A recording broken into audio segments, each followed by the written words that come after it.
Israel conmemora un mes de la peor masacre terrorista contra civiles cometidos desde la fundación del Estado en 1948. En esta edición hablaremos del dolor y también del trauma por los más de 1.400 muertos, aquellos asesinados a sangre fría por Hamás y de los rehenes aún en su poder. Y también hablaremos del futuro de una franja de Gaza partida en dos y de los más de 2 millones de palestinos en la guerra entre Israel y Hamás. Soy Jenny Pérez aquí en Berlín. Destacamos: los combates entre el ejército israelí y los islamistas de Hamás aumentan en la ciudad de Gaza. El primer ministro israelí anunció que la ofensiva militar en el enclave palestino es de un éxito extraordinario. La ayuda de la Unión Europea a Gaza está de camino a Egipto. Con ello, la Unión Europea elevó a 25 millones de euros extras la ayuda humanitaria adicional para el enclave palestino. Y el telescopio más potente de Europa envía sus primeras imágenes de la Tierra. Y se les llama una revolución para la astronomía. Las imágenes suponen una revolución para la astronomía, ya que muestran galaxias que antes no eran visibles.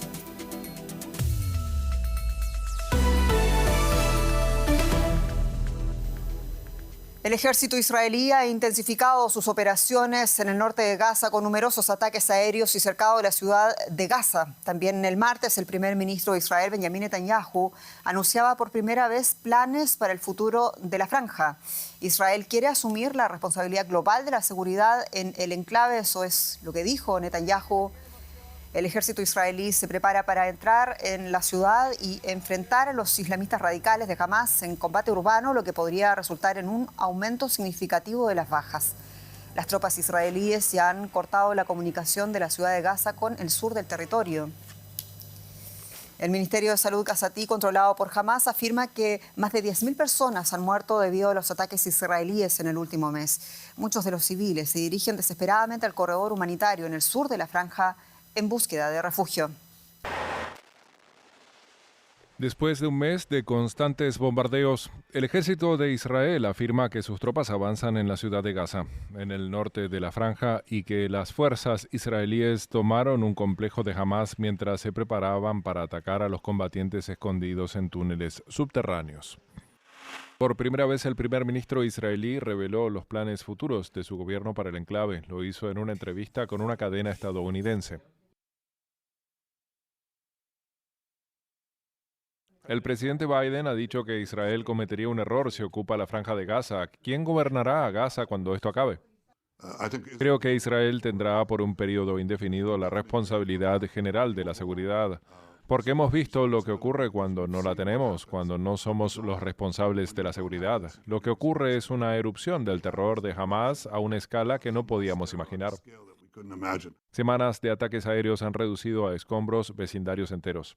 Las fuerzas terrestres israelíes han cortado la franja por la mitad. Mientras los combates se intensifican en el norte, Netanyahu afirma que Israel está considerando pausas tácticas para facilitar la entrada de ayuda humanitaria y la salida de rehenes. Israel resiste hasta ahora la creciente presión internacional por un alto al fuego. Una de las funciones del acordonamiento de la zona norte de la Franja de Gaza es aislar a los dirigentes de Hamás y, por supuesto, matar a los combatientes que están allí o capturarlos en algunos casos. Analistas militares advierten de que en las próximas semanas se producirán cruentos combates urbanos en Gaza. Para esta última fase, Israel ha enviado a su división acorazada 36. La División 36 tiene un poder de combate equivalente al del ejército británico, así que cuando vean las imágenes del poderío de esta artillería, se darán cuenta de ello. Estarán presenciando el poder de un ejército fuerte, moderno y bien equipado, y a su división más poderosa a punto de entrar en acción. Israel retiró sus tropas y colonos de Gaza en 2005, pero mantuvo el control sobre el espacio aéreo y la costa del territorio. Netanyahu no aclaró en qué consistía el control de la seguridad de la franja. Sin embargo, funcionarios estadounidenses desaconsejan a Israel ocupar Gaza una vez más. Y tenemos con nosotros a Adrián Krupnik, quien es doctor de Historia y también investigador de la Universidad de Tel Aviv. Tenemos desde Haifa una comunicación en directo. Profesor, muchas gracias.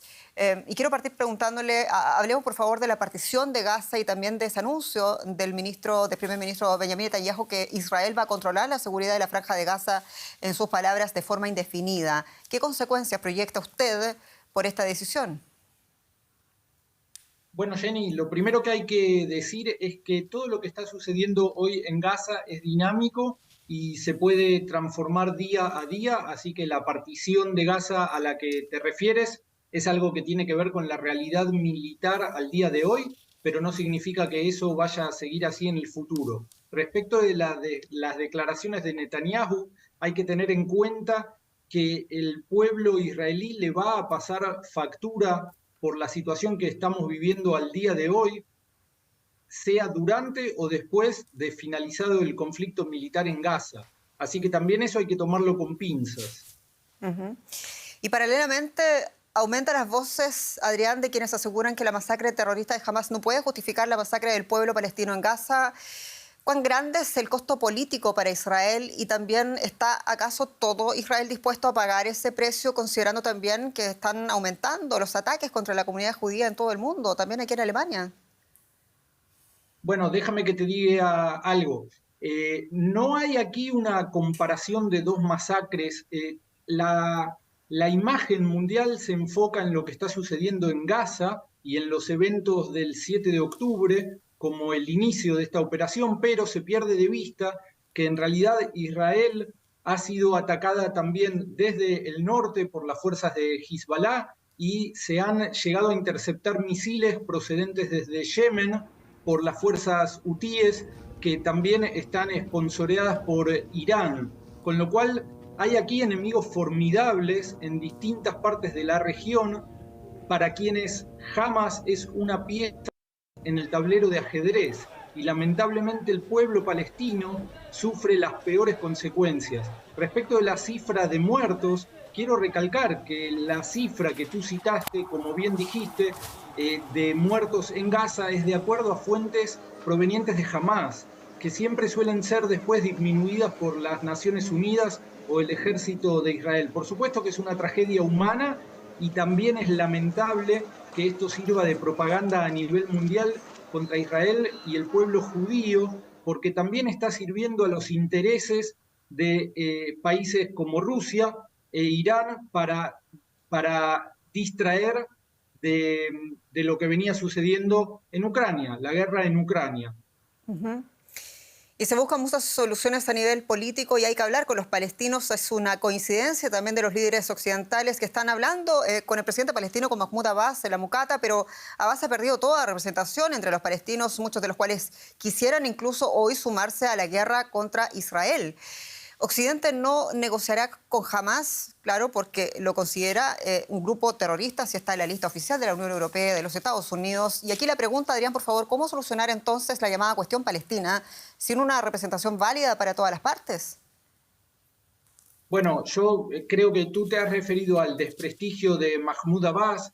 Lamentablemente vivimos en una época en que son contados con los dedos de una mano los políticos alrededor del mundo que gozan de prestigio y respeto de la población, pero dadas las circunstancias, Mahmoud Abbas, la Autoridad Nacional Palestina e incluso segundas líneas de la Autoridad Nacional Palestina que no conocemos hasta hoy, aparecen como la perspectiva más realista y más deseable para dar al pueblo palestino algún liderazgo con el cual se pueda negociar. Pero por supuesto, independientemente de lo que deseen los líderes occidentales, esto tiene que surgir de un movimiento al interior del pueblo palestino. Quiero recordar que los líderes de Hamas viven en Qatar.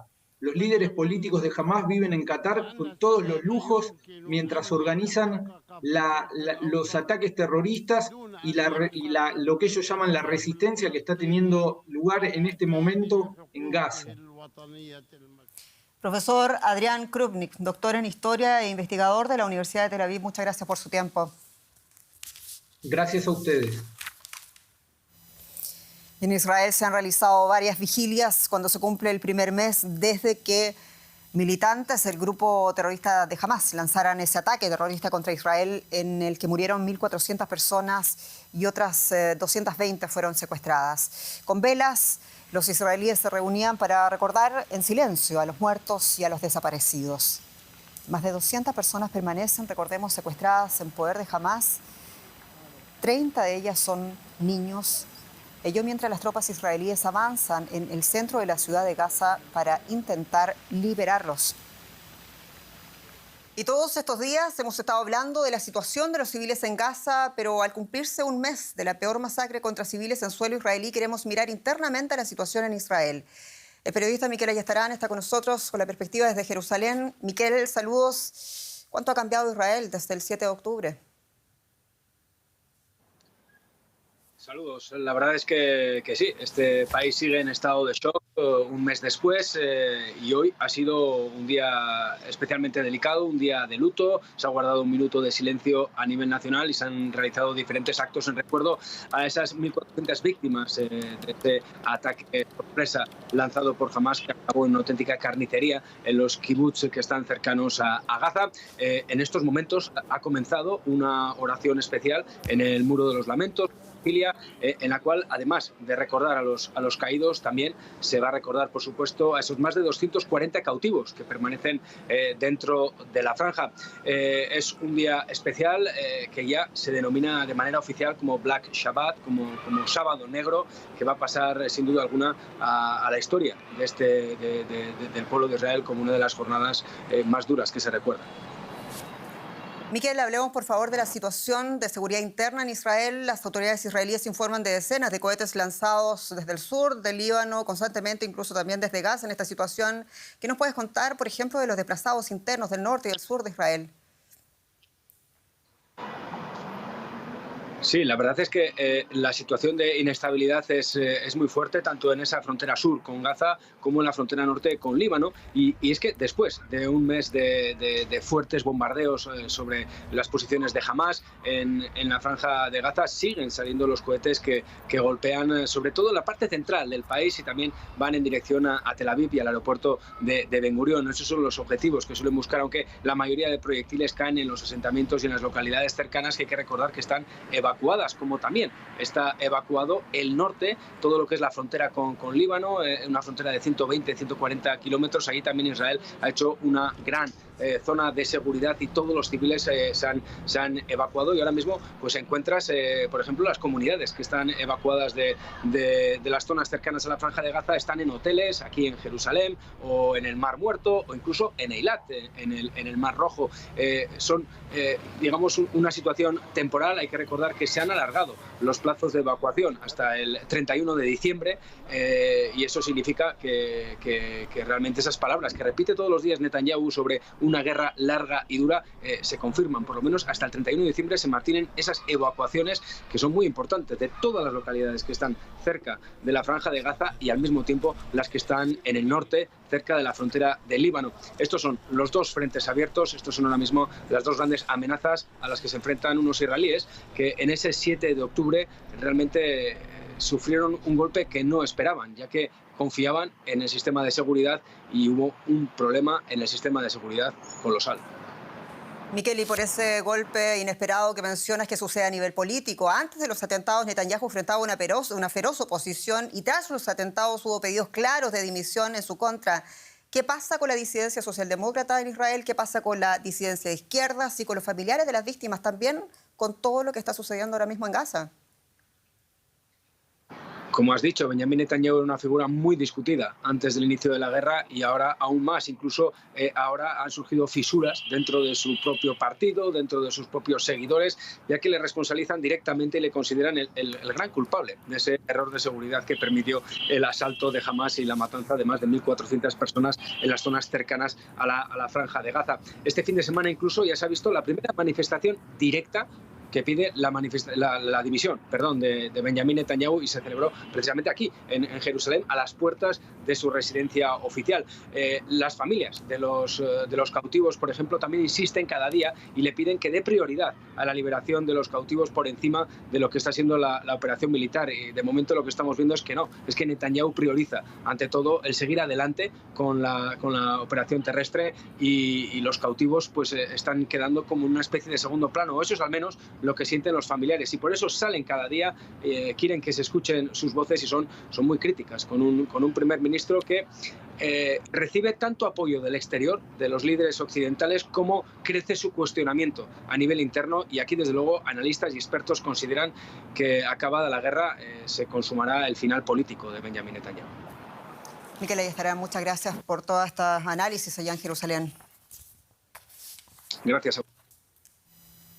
Y Europa, entre el apoyo político a Israel y la crisis humanitaria de los civiles palestinos. Este día, aviones procedentes de la Unión Europea con alimentos y suministros médicos para Gaza están de camino a Egipto, y se trata de una ayuda humanitaria adicional repartida en 2 vuelos programados para aterrizar cerca de Rafah, el cruce fronterizo con Gaza.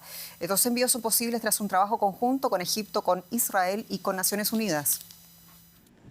Comienza un viaje para salvar vidas civiles. Cerca de la localidad belga de Oostende, este avión fletado por la Unión Europea se empieza a llenar de cajas con alimentos y suministros médicos. Su destino, la Franja de Gaza. La Unión Europea dice que es un mensaje para los habitantes de Gaza. No nos olvidamos de ustedes. Estaremos ahí para ayudarlos. Pueden contar con la Unión Europea, que ha estado proporcionando asistencia humanitaria a los palestinos desde el año 2000, y lo seguiremos haciendo mientras sea necesario. Es la 8ª entrega de este tipo en las últimas semanas que la Unión Europea envía al personal humanitario en la zona. Este avión volará varias horas desde aquí en Bélgica hasta Egipto, donde la Media Luna Roja egipcia recogerá los suministros. Pero ¿cuándo llegará esta ayuda a los gazatíes? El acceso humanitario al enclave sitiado sigue fuertemente limitado. Y eso tiene que cambiar, dicen los trabajadores humanitarios. Nada sirve si se queda en un depósito. En la respuesta a una emergencia, los suministros tienen que llegar inmediatamente a la población afectada. Por eso llamamos a un acceso irrestricto y continuo para asegurarnos de que la población de la Franja de Gaza tenga lo que necesite, cuando lo necesite. ¿Qué experiencias cuentan sus compañeros que trabajan en el lugar? Es aterrador. Todas las mañanas nuestros voluntarios de la Media Luna Roja Palestina que trabajan en los turnos de la ambulancia se despiden de sus compañeros porque no saben si van a regresar. La Unión Europea triplicó la ayuda humanitaria para los palestinos y asegura que no hay pruebas de que los fondos sean utilizados por el grupo terrorista Hamás. Están previstos más puentes aéreos humanitarios. Pero la situación de los civiles en Gaza es calificada de urgente. Es una carrera contrarreloj para que la ayuda llegue a las personas que esperan del otro lado. Y vamos a cambiar ahora de asunto, vamos a hablar de economía con mi colega, ya la ven, Juliana González. Bienvenida. Muchas gracias, Jenny. Vamos a hablar de otro tema que le interesa mucho a Europa y tiene que ver precisamente con ese conflicto con Ucrania, país al que la Unión Europea ha dado un respaldo irrestricto ante la invasión a gran escala de Rusia. Sin embargo, esto no excluye la existencia de tensiones entre los Estados miembros del bloque europeo y su vecino del este, relacionadas en gran medida con preocupaciones económicas. Uno de estos desacuerdos gira en torno al transporte pesado en la frontera con Polonia. No se puede pasar. Los camioneros polacos bloquean 3 importantes cruces fronterizos entre Polonia y Ucrania. Protestan contra el hecho de que los camioneros ucranianos estén obteniendo cada vez más encargos en Polonia, dejándolos en desventaja. Hasta ahora, la diferencia de precios entre las empresas transportistas polacas y ucranianas se compensaban mediante un sistema de permisos. Pero al abandonar este sistema, las empresas ucranianas pueden ingresar al mercado de la Unión Europea sin las mismas reglas que las europeas. En efecto, la Unión Europea ha dejado de requerir permisos desde la invasión rusa en Ucrania. El gobierno polaco afirma no poder hacer nada al respecto, mientras cada vez más camioneros polacos temen por su trabajo. Seguimos luchando, pero si nada cambia, no llegaremos al año nuevo. Ucrania pasará a controlar el transporte polaco y después le tocará a Alemania. Muchos camioneros ucranianos ganan menos del salario mínimo exigido por la Unión Europea a las empresas de transporte europeas, que además deben cumplir reglas más rigurosas para sus vehículos y operaciones. Ganamos lo suficiente para vivir. Puede que no sea tanto como en Polonia, pero está en el mismo rango de salarios. En cada conflicto hay dos lados, y cada uno busca obtener mayores facilidades, mejores condiciones y descuentos financieros. Los camioneros polacos se preparan para prolongar los bloqueos. Si no se encuentra una solución, pretenden aguantar hasta final de año. Y Estados Unidos impuso sanciones económicas a 13 miembros y 4 empresas del cártel de Sinaloa por tráfico de fentanilo y otras drogas, según informó este martes el Departamento del Tesoro. Esta acción, coordinada con el Gobierno de México, incluida la Unidad de Inteligencia Financiera, permitió sancionar, entre otros, al jefe de la plaza del cartel en Nogales, Juan Carlos Morgan Huerta, alias Cacayo. La Oficina de Control de Activos Extranjeros le acusa de gestionar las operaciones del cartel en el municipio de Nogales y de supervisar el tráfico de toneladas de drogas como cocaína, heroína, metanfetamina y fentanilo. Estados Unidos ha declarado la guerra a este opiáceo que causó buena parte de las casi 110.000 muertes por sobredosis en el país en 2022. Tema que analizamos con mi colega Ana Nieto desde Nueva York. Hola Ana, ¿qué suponen estas sanciones y qué más está haciendo Estados Unidos para detener el comercio de fentanilo? Estas sanciones se están uniendo a otras ya similares que se han impuesto a otros ciudadanos acusados de pertenecer a este cártel, que realmente es un imperio de la droga.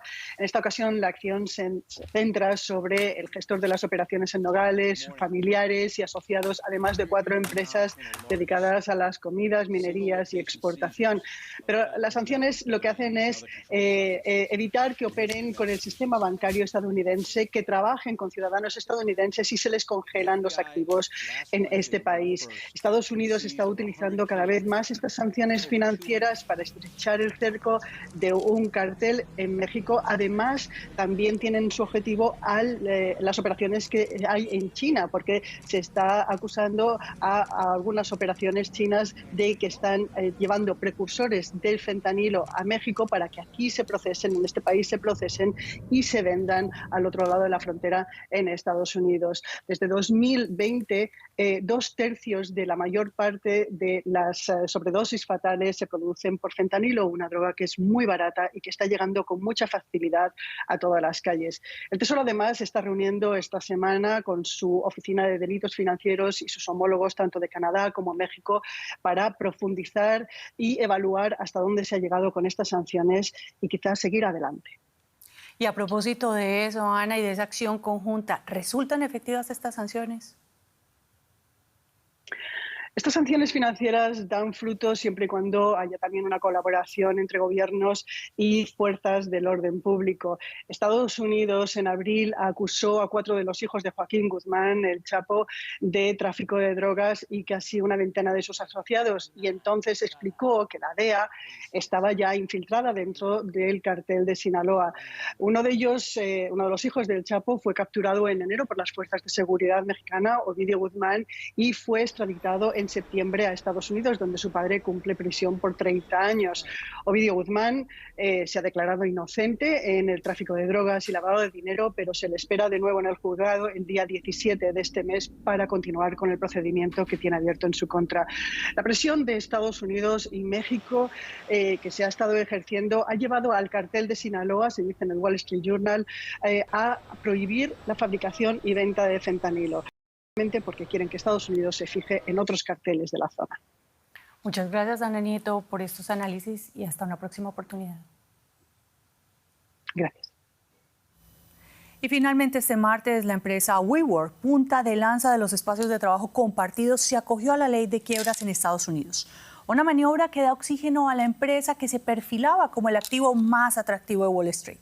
El gerente general de la empresa, David Tolley, explicó que aproximadamente 90% de los prestamistas de la compañía acordaron convertir su deuda en capital, lo cual elimina la carga de $3.000 millones en deuda. Pero otro de los socios, SoftBank, el grupo japonés, el accionista mayoritario de la operación de WeWork en América Latina, activó el plan para que las actividades en la región, es decir, en Colombia, en Argentina o en Chile, por ejemplo, no se vean afectadas. Bueno, dejamos aquí las noticias económicas y vamos a hablar de una afectación aquí en Europa, Jenny. Un titular que causó mucha sorpresa, lo que pasó este día en Portugal, donde el primer ministro del país renunció a su cargo este martes tras verse envuelto en una amplia investigación por corrupción. Se trata del socialista António Costa, quien anunció su renuncia después de que la policía portuguesa registrara su vivienda y 2 ministerios de su gobierno. Esto en el marco de la investigación en su contra por prevaricación, corrupción activa y pasiva y tráfico de influencias en negocios de litio e hidrógeno. Costa, que era el primer ministro desde el año 2015 y estaba en su tercera legislatura, aseguró no haber cometido ningún acto ilícito. Tras su dimisión, compete al presidente luso Rebelo de Sousa decidir el futuro inmediato del país y entre las opciones están la disolución del Parlamento o el llamado a elecciones, pero también mantener un gobierno socialista con un nuevo primer ministro. Así nos despedimos. Muchas gracias por su atención. Soy Jenny Pérez, esto es Deutsche Welle. Hasta pronto.